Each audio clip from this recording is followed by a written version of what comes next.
People complain about an injury setting in. They quickly run to social media and they post, I have knee pain, what should I do? I have ankle pain, what should I do? Who recommends what exercise? Well, guess what?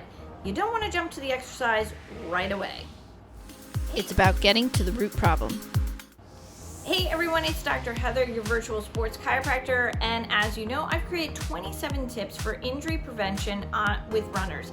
Now, over the course of the 27 weeks, we've talked about a lot of these tips and tricks to help you overcome these injuries, get you back to running in a quicker time. And one of the ones we want to talk about is when do we put in strength training? Now, I've also left you inside the free guide, the PDF guide. So if you haven't grabbed it, click down below. I've left you an actual study. It's a randomized study that was done when looking at New York City marathon runners and how effective strength training plans were in kind of reducing overuse injuries. So I want you to go ahead and I want you to check it out in the description box. I think you'll find it very insightful.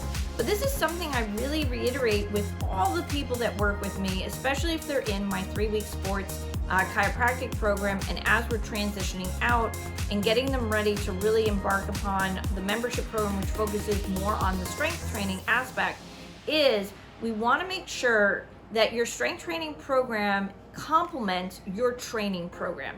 What do I mean by that? Okay, so if you're working with a run coach, a tri coach, even a cyclist coach, that coach has set for you a specific training program, meaning you're going to be doing so many miles with intensity, duration, speed. Maybe you're doing some hill work, sprint work, whatever it is.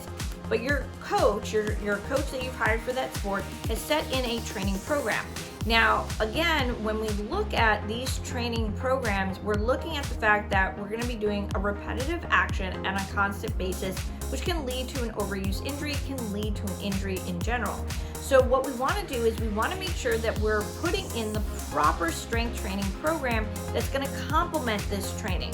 So what it's going to do is it's going to really ensure that you're going to notice a decreased chance of injury setting in. You're going to notice that you're not going to have as much flare-ups, but what you should also notice is that with this proper strength training program, you're going to have a quicker recovery time.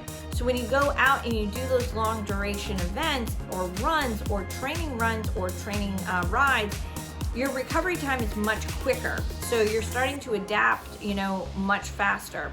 So having that proper strength training program is really key, but you can't generalize it. So that is something, I think a lot of us forget.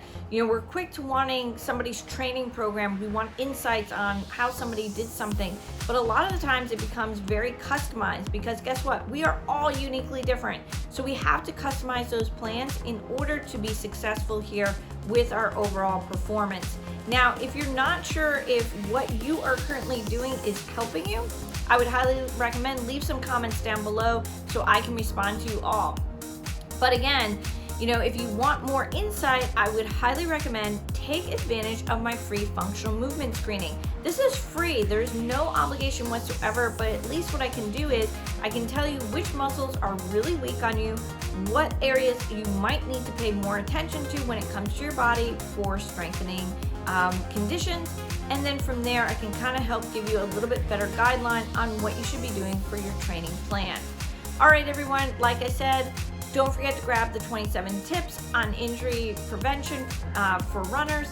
And again, I'll catch you in the next video.